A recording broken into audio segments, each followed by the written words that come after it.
నమస్కారం సామాన్యుడి న్యూస్ కి స్వాగతం. మారుతున్న కాలానికి అనుగుణంగా పార్టీలో మార్పులు రావాలని టీడీపీ జాతీయ ప్రధాన కార్యదర్శి విద్యా ఐటీ శాఖల మంత్రి నారా లోకేష్ అన్నారు.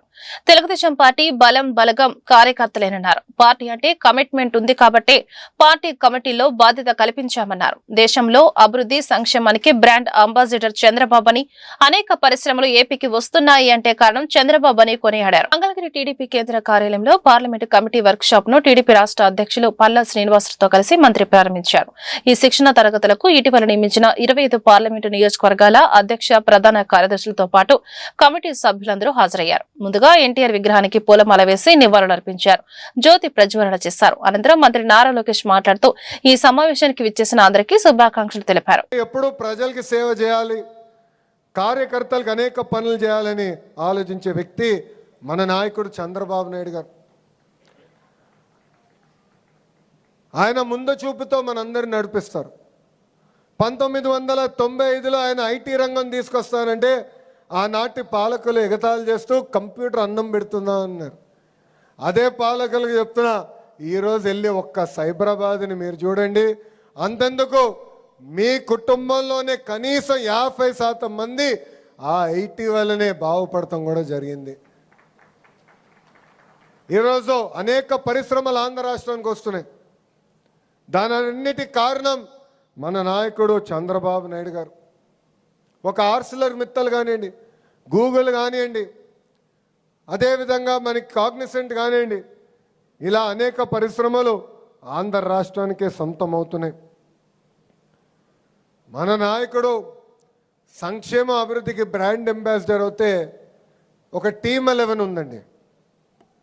టీమ్ 11, ఆ టీమ్ 11 దేనికి బ్రాండ్ అంబాసిడర్ తెలుసా? కల్తీ నెయ్యి, కోడి కత్తి, కల్తీ మద్యం. ఇది మనందరం ఒక్కసారి గుర్తుపెట్టుకోవాలని ఈ సభాముఖంగా కోరుతున్నా. వస్తున్నా, అన్నిటికి వస్తున్నా. ఎందుకు కంగారు స్వామి? సగం స్పీచ్ కూడా అవ్వలేదు.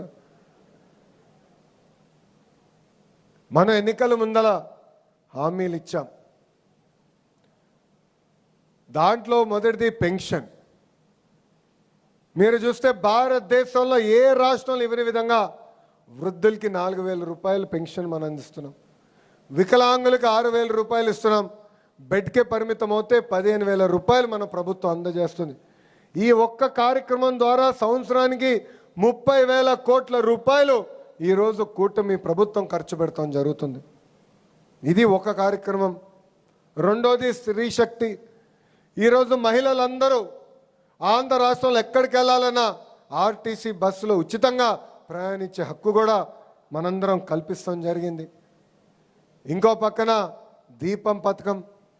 దీపం పథకం ద్వారా ఇప్పటికీ మనం 2 విడతలు మనం ఉచితంగా గ్యాస్ తీసుకునే వాళ్ళకి మనం డబ్బులు కూడా వేస్తాం జరిగింది. మిగతాయి కూడా త్వరలో మనం వేయబోతున్నాం. ఇంకో పక్కన అన్నదాత సుఖీభవ కింద 2 విడతలు కేంద్ర ప్రభుత్వం. కొత్త లేబర్ కోడ్ల ద్వారా ఏ రంగంలో పనిచేసే కార్మికుడైనా కనీస వేతనం పొందగలరని కేంద్ర కార్మిక ఉపాధి శాఖ సహాయ మంత్రి శోభా కరంద్లాజే అన్నారు. విజయవాడలో నిర్వహించిన దక్షిణ ప్రాంతీయ కార్మిక ఉపాధి శాఖ ఉన్నతాధికారుల సమావేశంలో పాల్గొన్న ఆమె కొత్త లేబర్ కోడ్లపై అవగాహన కల్పించారు. लेबर कोड को स्टेट में कैसे इम्प्लीमेंट करें, हमारा वर्कर्स का जीवन में कैसा बदलाव लाए. ईपीएफओ ईएसआई का बात किया था, केवल 10% का बात होती है. 90% of the workers are left out because they are all unorganised workers. इसीलिए वो 90% लोगों को लिए भी फॉर्मलाइजेशन करने के लिए ईपीएफओ ईएसआई में अंदर लाने के लिए भारत सरकार सोच रही है. ये सोच का एक बड़ा कदम है वो लेबर कोड. महिला को इक्वल वर्क में इक्वल रेम्यूनरेशन मिलना चाहिए. वर्क के बाद 1 हफ्ते के अंदर they have to get their wages. ऐसा बहुत बदलाव हम ये कोड में लाए हैं. ఈ బ్రిటిష్ కాలం నుంచి వస్తున్న కాలం చెల్లిన కొన్ని చట్టాలని సవరిస్తూ 4 లేబర్ కోడ్స్ గా తీసుకురావటం శుభ పరిణామం. దీనివల్ల కార్మికులు ఆరోగ్యం గాని సేఫ్టీ విషయంలో గాని కార్మికులకు న్యాయం జరిగే విధంగా ఉన్నాయని చెప్పి తెలియజేసుకుంటూ ఈ అవేర్నెస్ ఇటు కార్మికుల్లోని ఇటు యాజమాన్యంలో కూడా తీసుకురావడానికి అతి త్వరలో అందరితో కూడా మీటింగ్ పెట్టి ఈ కొత్త సంస్కరణల పట్ల పూర్తి న్యాయం జరుగుతుంది, అది కార్మికులు వివరించడానికి ఉపయోగపడుతుందని తెలియజేసుకుంటూ భారత పౌర విమానయాన రంగంలో సరికొత్త చరిత్రకు నాంది పడింది. దేశీయంగా విమానాల తయారీని ప్రోత్సహించే దిశగా Adani aerospace and defence Brazil కు చెందిన ప్రముఖ విమాన తయారీ దిగ్గజం ఎంబర్రీ మధ్య మంగళవారం జనవరి 27, 2026 ఒక చారిత్రాత్మక అవగాహన ఒప్పందం MOU కుదిరింది. ఈ భాగస్వామ్యంలో భాగంగా 70 నుండి 150 సీట్ల సామర్థ్యం కలిగిన రీజనల్ ట్రాన్స్పోర్ట్ ఎయిర్ క్రాఫ్ట్ లను RTA భారత్ లోనే తయారు చేస్తారు. ఉడాన్ పథకం కింద టైర్ 2, టైర్ 3 నగరాల మధ్య విమాన రాకపోకలను పెంచడానికి ఈ చిన్న రకం విమానాలు ఎంతో కీలకం కానున్నాయి. ఏవియేషన్ కి సంబంధించి ఒక ముఖ్యమైనటువంటి మైలురాయి ఒక MOU ఎంబ్రేయర్ అలాగే అదానీ ఏరోస్పేస్ అండ్ డిఫెన్స్ మధ్య ఈరోజు చేయడం జరిగింది. ఇందులో అదానీ ఏరోస్పేస్ అండ్ డిఫెన్స్ అలాగే ఎంబ్రేయర్ ఏదైతే బ్రెజిలియన్ సంస్థ ఉందో, ఈ ఎయిర్ క్రాఫ్ట్స్ తయారు చేసే సంస్థ ఉందో, వీళ్ళిద్దరూ కూడా కలిసి మన దేశంలో ఎయిర్ క్రాఫ్ట్స్ ని తయారు చేసే ఫెసిలిటీని ఇక్కడ పెట్టాలని ఒక కీలకమైన ఒప్పందం ఈ రోజు కుదుర్చుకోవడం జరిగింది. దానికి మినిస్ట్రీ ఆఫ్ సివిల్ ఏవియేషన్ నుంచి మా సపోర్ట్ కూడా పూర్తిగా అందించాం. నేను కూడా మినిస్టర్ అయినప్పటి నుంచి ఒక పెద్ద ప్రయత్నం ఇక్కడ మ్యానుఫ్యాక్చరింగ్ ఈకో సిస్టమ్ భారతదేశంలో మరింత ఇంప్రూవ్ చేయాలనే ఆలోచనతో నేను కూడా ఒక ప్రయత్నం చేస్తూనే వచ్చాను. దీని ద్వారా మనం టార్గెట్ ఏంటంటే ఏదైతే మన ఏవియేషన్ డిమాండ్ రోజు రోజుకి భారతదేశంలో పెరుగుతుందో సుమారు ప్రతిరోజు కూడా 5 లక్షల మంది ఈ రోజు ఫ్లైట్ల ద్వారా ప్రయాణం చేస్తున్నారు. ఆ డిమాండ్ మరింత పెరగబోతుంది రానున్న కాలంలో. వీటన్నిటిని కూడా మనం చూసుకుంటే ఎక్కువ ఎయిర్ క్రాఫ్ట్స్ మన దగ్గర రావాలి. ఎయిర్ క్రాఫ్ట్స్ కూడా మనం చాలా వరకు బయట దేశాల నుంచి ఇంపోర్ట్ చేస్తున్నాం. ఆ యొక్క ఎయిర్ క్రాఫ్ట్స్ ని కానీ మనమే తయారు చేసుకోగలిగితే ఒకటి ప్రైస్ అడ్వాంటేజ్ ఉంటుంది, టైం అడ్వాంటేజ్ ఉంటుంది. అలాగే స్థానికంగా మన యువతి యువకులకి మన దేశంలో ఇంజనీరింగ్ గానీ లేకపోతే హైలీ స్కిల్డ్ ప్రొఫెషనల్స్ ఎవరైతే ఉన్నారో వాళ్ళకి కూడా ఉద్యోగాలు వచ్చే అవకాశం ఉంటుంది. కొత్తగా ఏవైతే ఎయిర్పోర్ట్స్ వస్తున్నాయో ఆ ప్రాంతాలకు కనెక్ట్ చేయడానికి చిన్న air crafts, domestic air crafts, regional transport air crafts ఇలాంటి ఎయిర్ క్రాఫ్ట్స్ తాలూకా డిమాండ్ భారతదేశంలో అత్యధికంగా ఉంది. ఈ డిమాండ్ ని మనం ఎంచుకొని ఈ డిమాండ్ కి తగ్గట్టుగా ఈ ప్లేన్లు తయారు చేయాలని ఎంబ్రేయర్, అదానీ వాళ్ళిద్దరు కూడా డిసైడ్ అయ్యారు. ఏపీకి చెందిన వివిధ అంశాలపై పార్లమెంట్ లో చర్చించాలని కేంద్రాన్ని కోరామని తెదేపా పార్లమెంటరీ పార్టీ నేత లావు శ్రీకృష్ణ దేవరాయలు అన్నారు. బడ్జెట్ సమావేశాల నేపథ్యంలో నిర్వహించిన అఖిలపక్ష భేటీ అనంతరం మీడియాతో ఆయన మాట్లాడారు. ప్రాధాన్యం కలిగిన 3 జాతీయ అంశాలతో పాటు రాష్ట్రానికి చెందిన అంశాలపై చర్చించాలని కోరారు. ఇతర దేశాలతో వాణిజ్య ఒప్పందాలు, 16 ఏళ్ల పిల్లలపై సోషల్ మీడియా ప్రభావంపై చర్చించాలని విజ్ఞప్తి చేశారు. ప్రధాని, ముఖ్యమంత్రి సహా కీలక నేతలు 30 రోజుల పాటు జైల్లో ఉంటే పదవిని కోల్పోయే బిల్లుపైన చర్చించాలని కోరారు. రాష్ట్ర విభజన తర్వాత అమరావతిని ఆంధ్రప్రదేశ్ కు రాజధానిగా నిర్ణయించారు. కానీ వైకాపా ప్రభుత్వం 3 రాజధానుల పేరుతో రాజధాని లేకుండా చేసింది. ఏపీ రాజధానిగా అమరావతికి చట్టబద్దత కల్పించే బిల్లు ఈ సమావేశాల్లోనే తీసుకురావాలని కోరారు. పూర్వోదయ పథకం కింద వీలైనన్ని ఎక్కువ నిధులు రాష్ట్ర నీటిపారుదల ప్రాజెక్టులకు ఇవ్వాలని, నదుల అనుసంధానానికి సహకరించాలని విజ్ఞప్తి చేశారు. పొగాకు కొనుగోళ్ల సమస్యను పరిష్కరించాలని అఖిలపక్ష భేటీలో ప్రస్తావించామని లావు శ్రీకృష్ణ దేవరాయలు అన్నారు. ఏదైతే ఫ్రీ ట్రేడ్ అగ్రిమెంట్స్ ఈ రోజు కూడా చేసుకుంటా ఉన్నాం మనం యూరోపియన్ యూనియన్తో. ఇప్పటికే అటు బ్రిటన్తో చేసుకున్నాము, కెనడాతో చేసుకున్నాము, ఆస్ట్రేలియాతో చేసుకున్నాం, ఇలా చాలా కంట్రీస్తో, నార్వేతో చేసుకున్నాం, ఇటువంటి చాలా కంట్రీస్తో చేసుకున్నాం. కాబట్టి దీనిపైన ఒక చర్చ జరగాలి. ఇది కేవలం బడ్జెట్లో మాట్లాడేదానికి సమయం సరిపోదు, సపరేట్గా ఒక చర్చ పెట్టండి. ఎందుకంటే ఈరోజు ప్రపంచంలో జరుగుతున్న పరిణామాల ప్రకారం ఇది ఎంతో ఇంపార్టెంట్ చర్చ. కాబట్టి దీని మీద ఒక చర్చ తీసుకోవాలని చెప్పి కోరడం జరిగింది. రెండవది, సోషల్ మీడియా పైన 16 సంవత్సరాలు అంతకంటే చిన్న ఉన్న పిల్లల పైన సోషల్ మీడియా ప్రభావం ఎంతో ఉంది. వాళ్ళ ఆల్గారిథమ్స్ కూడా చాలా ఎడిక్టివ్గా, సోషల్ మీడియాకి ఎడిక్టివ్ చేసే విధంగా ఆల్గారిథమ్స్ తయారు చేస్తూ ఉన్నారు.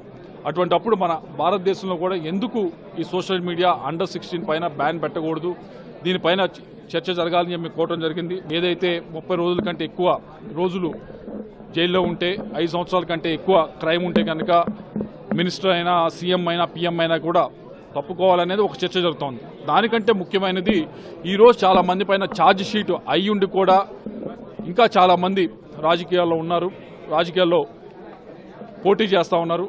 అటువంటి వారిపైన ఎటువంటి చర్యలు తీసుకోబోతా ఉన్నాం, వాటిని ఆ కేసులకు సంబంధించి త్వరితంగా ఒక స్పెషల్ కోర్ట్స్ పెట్టి దానికి టైం ఫ్రేమ్ పెట్టి దాన్ని పూర్తి చేసే విధంగా చర్యలు తీసుకోవాల్సిన అవసరం ఉంది. దానిపైన చర్చ జరగాల్సిన అవసరం ఉందని చెప్పి మేము కోరటం జరిగింది.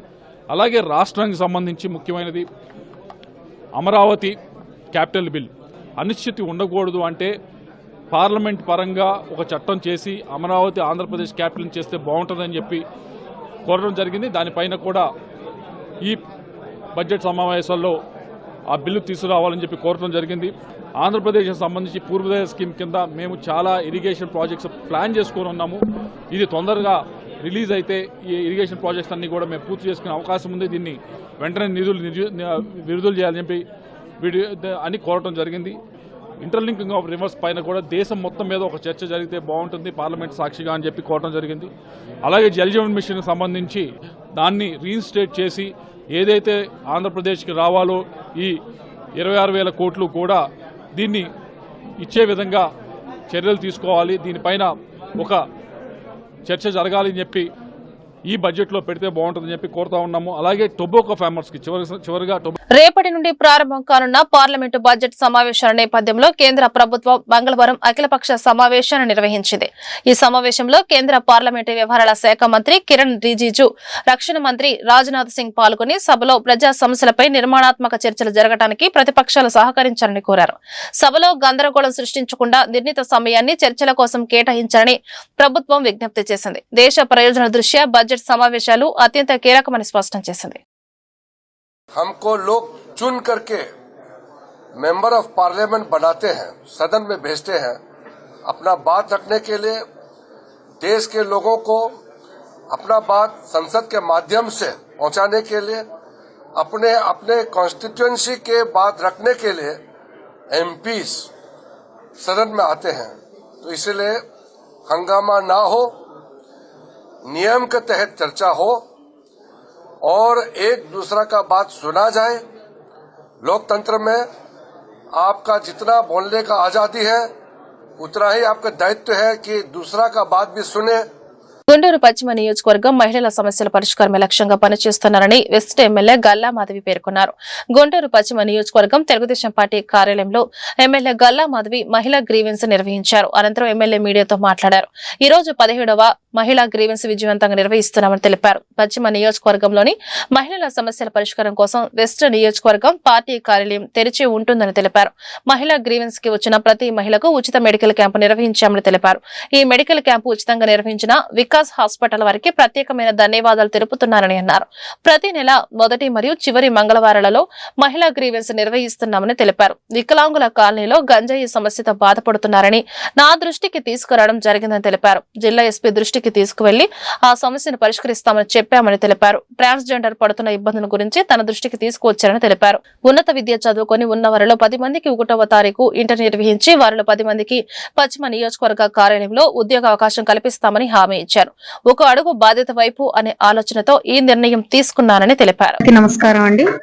ఈ రోజు గుంటూరు పశ్చిమ ఆఫీసు మహిళా గ్రీవియన్స్ తో సిద్ధంగా ఉంది. ఇది 17వ మహిళా గ్రీవియన్స్ నడుపుతూ ఉన్నాము. మంగళవారం అంటేనే గుంటూరు పశ్చిమ నియోజకవర్గంలో మహిళల కోసం, వారి సమస్యల కోసం పశ్చిమ ఆఫీసు ఓపెన్ గా ఉంటుంది. అనేక మంది మహిళలు ఈ నేపథ్యంలో మా దగ్గరికి తమ సమస్యలతో రావడం జరిగింది. వారి సమస్యలన్నీ కూడా మాక్సిమం సాధ్యమైనంత వరకు 80 నుంచి 90% వరకు కూడా సమస్యల పరిష్కారం చేస్తూ, కానివి వాళ్ళకి అర్థమయ్యేలాగా వాళ్ళకి చెప్పడం జరుగుతూ ఉంది. అయితే ఈ రోజు మరొక ప్రత్యేకత, ఈ మహిళా గ్రీవియన్స్ రోజు ఏంటంటే, మహిళల కోసం ప్రత్యేకంగా ఇక్కడ సమస్యల కోసం వచ్చే ప్రతి ఒక్క మహిళకి ఉచితంగా మేము ఈ వైద్య క్యాంపుని శిబిరాన్ని ఏర్పాటు చేయడం జరిగింది. ఇందుకు వికాస్ హాస్పిటల్స్ మాకు సహాయ సహకారాలు అందిస్తూ ఉన్నారు. ప్రతి ఒక్కరికి బ్లడ్ టెస్ట్ చేసి కొన్ని పారామీటర్స్ ఉన్న వాటికి మహిళలు జనరల్ గా రక్తహీనత, బీపీ, షుగరు, థైరాయిడ్ వంటి సమస్యలతో, పీసీఓడి సమస్యలతో బాధపడుతూ ఉంటారు. అలాగే బేసిక్ ఎసెన్షియల్ రక్త పరీక్షలు అన్ని కూడా జరిగేలాగా మేము ఇప్పుడు మనకి సమస్యలతో వచ్చిన ప్రతి మహిళకు కూడా చేయించడం జరిగింది.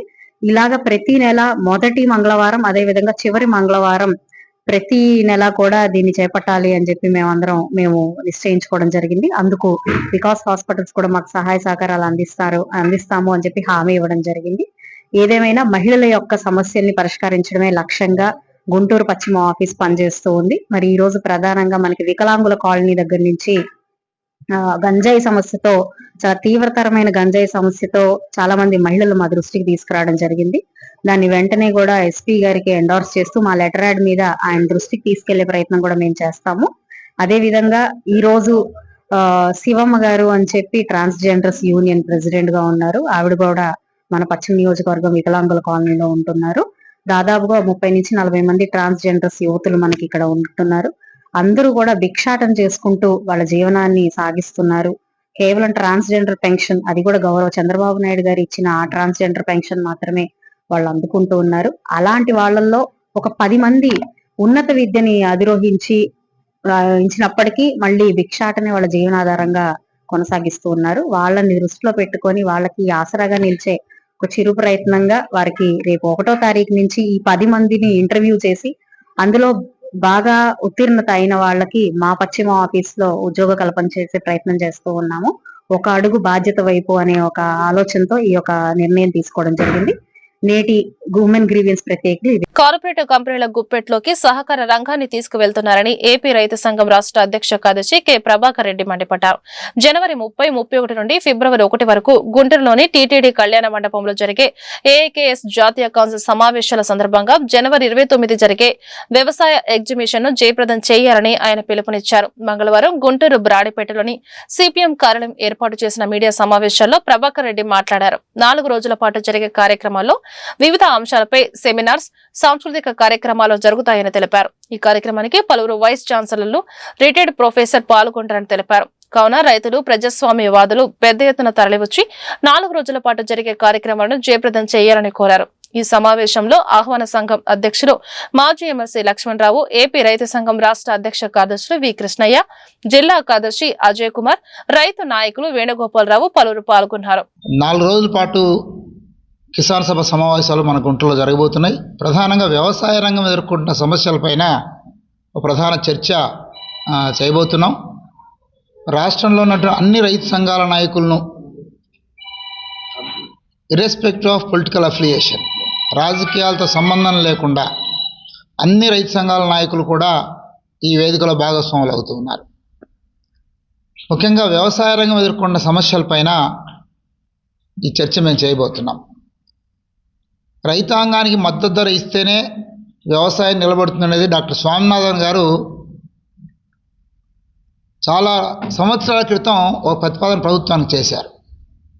అప్పుడు యూపీఏ ప్రభుత్వం కానీ ఎన్డీఏ ప్రభుత్వం కానీ 2 ప్రభుత్వాలు కూడా అంగీకరించాయి.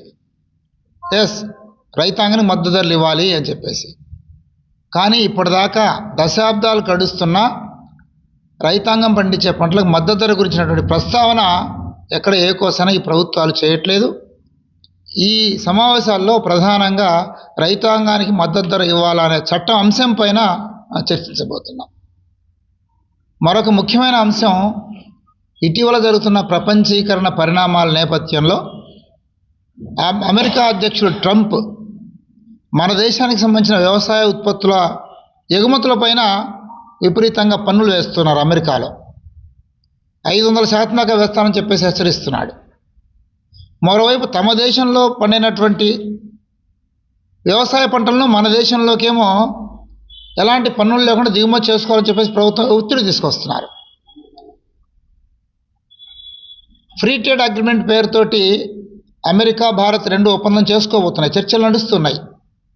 చర్చలు పూర్తయి ఒప్పందం కనుక జరిగితే మన దేశంలోకి మొక్కజొన్న దిగుమతి అవుతుంది, సోయాబీన్ దిగుమతి అవుతుంది, పాల ఉత్పత్తులు, కారుచౌక దిగుమతి అవుతాయి.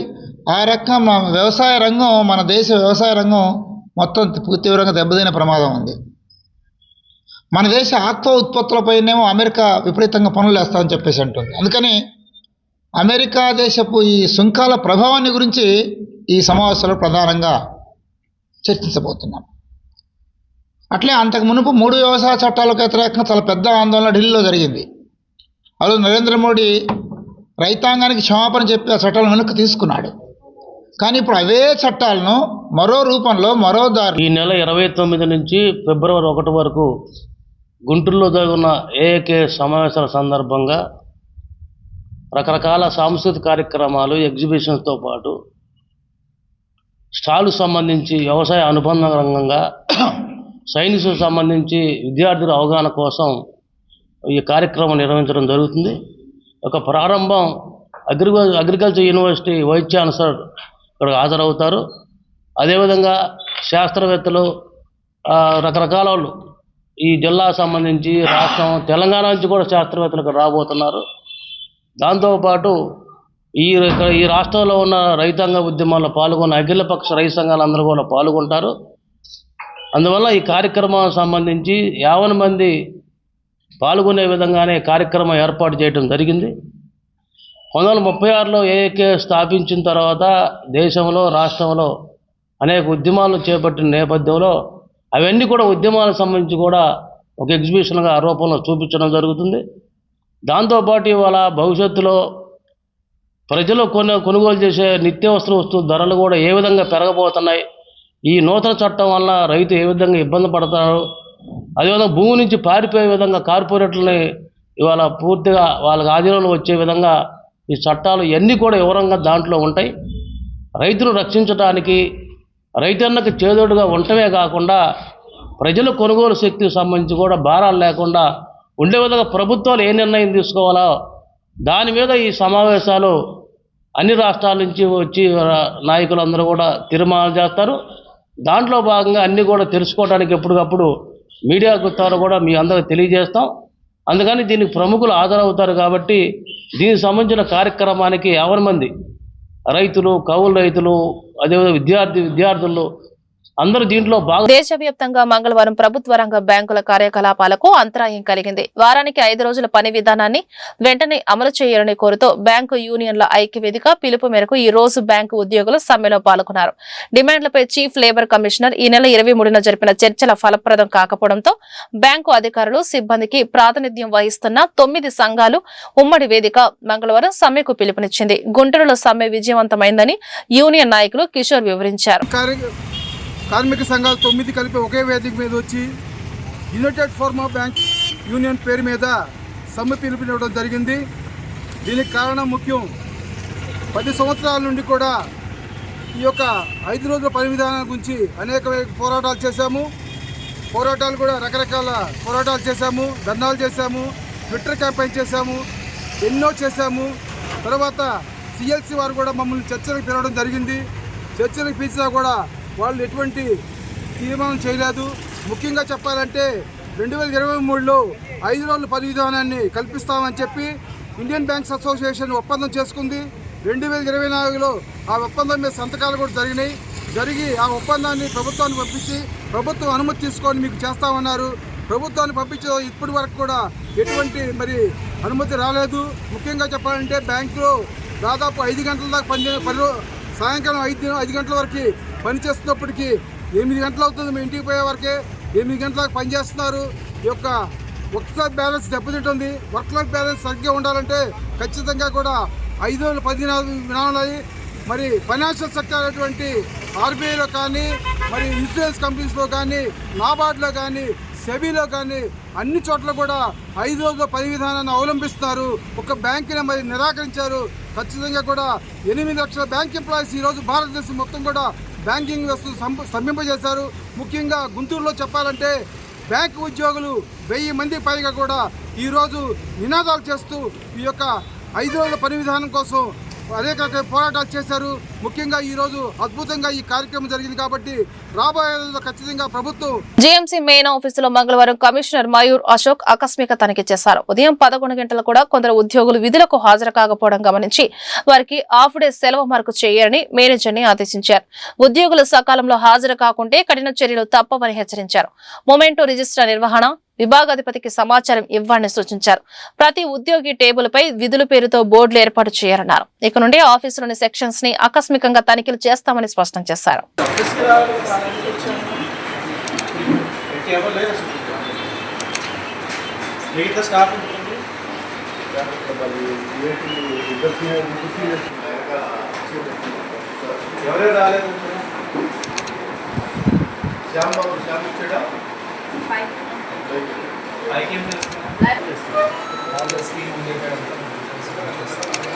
ఎంతమంది రిపోర్ట్, 3 రిపోర్ట్ చేస్తారా? మీరేం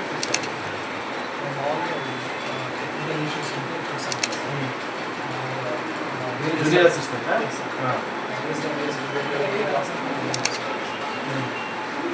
ఇప్పుడేంటి రిపోర్ట్ ప్రిపరేషన్ మీరు చేస్తారు, మీరు సూపర్వైజ్ చేస్తారు, మీరు జిఎస్లో పీజీఆర్ చేస్తారు.